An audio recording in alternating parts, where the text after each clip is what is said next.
Have you heard of blockchain technology?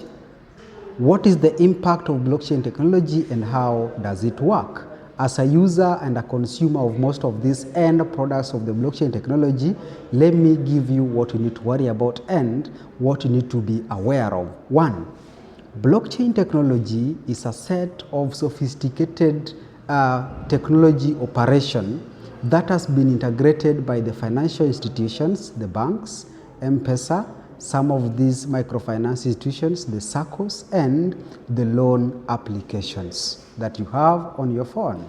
Now, this is how it works. The blockchain technology is able to get real-time data, accurate information, which becomes very handy to you as a user. Whenever you key in the USSD code of your bank and you want to incur a certain transaction, you want to confirm your balance, you want to check your loan limit, you want to repay back a loan, you want to check your loan balance or any other operation that you are doing. Blockchain technology is strongly in use and it ensures top-notch accuracy of that information. Prompt, convenient, and accurate data at the touch of that button. When you send OK, you get your balance instantly. At the same time, because of the capability to ensure it fetches that real-time and correct data, it uses the same strength so that it reads your spending patterns, so that it reads and masters your financial discipline, and it is able to tailor certain prompt information that it will always send to you. How does it work? You realize you do not, you did not check your loan limit, but then you did not even try to check if you can be able to borrow any money from a platform, be it your SACCO, be it your bank, or be it your M-Pesa. For example, if you're using M-Shwari, you want to take any other loan, for example, KCB M-Pesa, any loan application, you've not tried to even check that limit, but there is a time they will send you a prompt, an SMS, telling you that, do you know you can borrow this amount of money? Do you know your limit, your borrowing limit has been revised upwards by this value? Why do you receive such messages at some point? Do you know that your full-user limit has been adjusted? This is blockchain technology at use. It is very, very important that blockchain technology is here with us. It helps you to get this real accurate data. When you receive your balance information, that information can never be different from what is the actual value in your bank account. It can never be different from the actual value in any of the accounts that you are using. It will always be accurate and it will always give you what you want when you want it. The same information is also shared across platforms. This blockchain technology is able to interconnect and see your spending patterns and now realize at some point that you might be able to need more money. That's why your SACCO will send you messages for dividend discounting. They send it to you when they realize that you might need to borrow.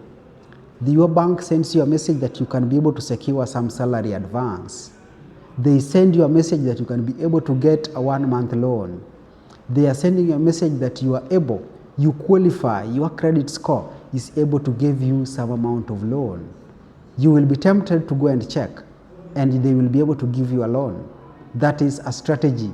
Blockchain technology in use. Another one, these loan applications on your phone. How do they set your borrowing limits? Have you asked yourself that? You open that application, whatever loan application that you use on your phone, you open it and you check your loan borrowing limit.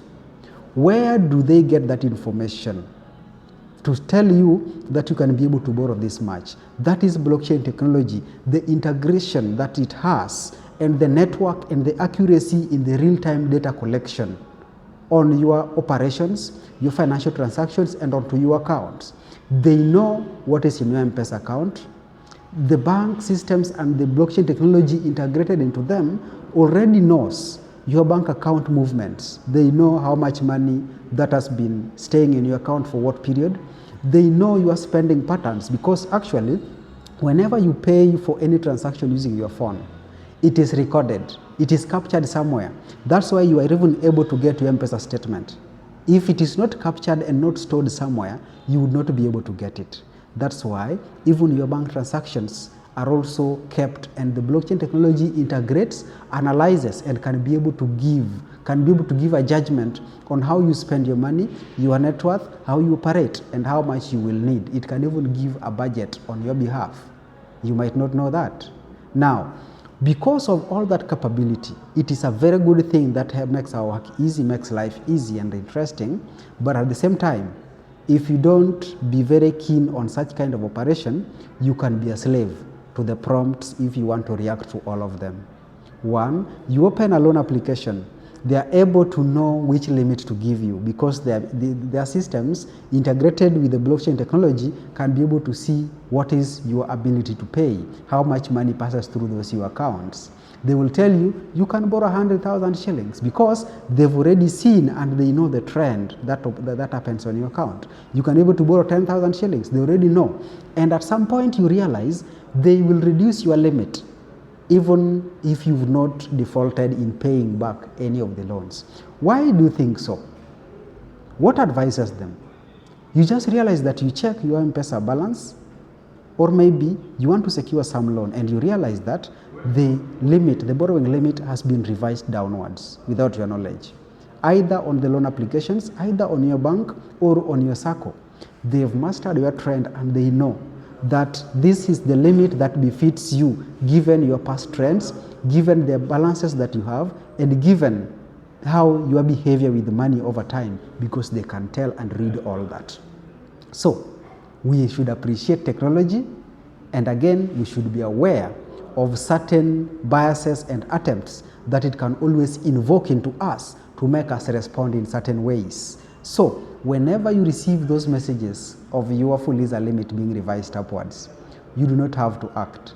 Whenever you receive messages about your borrowing limit being adjusted in any platform, be it your bank sending you an advance salary information message that you can be able to get an advance salary, any of the information that you receive that is asking you to secure money which you do not have, to get money on credit, make sure you don't forget the aspect of planning. You don't forget to think about repaying it back, because it can actually, and it is a trap. If you're not careful, you will end up securing credit because you've been able to receive prompts telling you that you can borrow this much. And for you, on your end, you keep acting onto those messages. As you keep acting onto them, they will keep looking at your transactions and they know you're able to pay. Whenever money lands on your account, you'll be paying back the loans, you'll be a slave. And if you don't plan and budget correctly, you will be at the mercy of paying and servicing back mobile loans. There is nothing as good as being the month is starting, you are receiving your salary, if you depend on salary, and you do not have any loan obligation that you are settling. You receive your salary and you do not have to borrow to survive for that specific month. There are a lot of people who receive their salaries when they're already at negative. You've borrowed through so many platforms to the extent that your salary is not even able. Your salary is not even enough to repay all the loans and leave you with something to survive on. So you realize that you always pay the loans and you borrow again so that you survive moving forward. A very dangerous point that you should try as a person not to reach there. If you're already there, it is normal. It is normal people have loans, but if you're already there, it is time to fight your way out of it, because it is a hole that getting out of it requires discipline, requires planning, and requires strategy that you have to put in place deliberately for you to get out of it. Remember, when you find yourself in a hole, it is only prudent to find your way out and not to continue digging. You're already in debts, do not continue taking more debts. It is a trap, it gives you headache, sleepless nights, and you'll be a slave because the cost of borrowing is so high. So with the high cost of borrowing, you will always be running on deficit, but running on borrowed funds. And in such kind of a scenario, when something happens, you fall sick, you lose your job, or something happens, remember, you are at chaos. You are in a chaotic situation which will give you even more trouble. So let's learn, appreciate technology and take it positive and use it for our advantage. Blockchain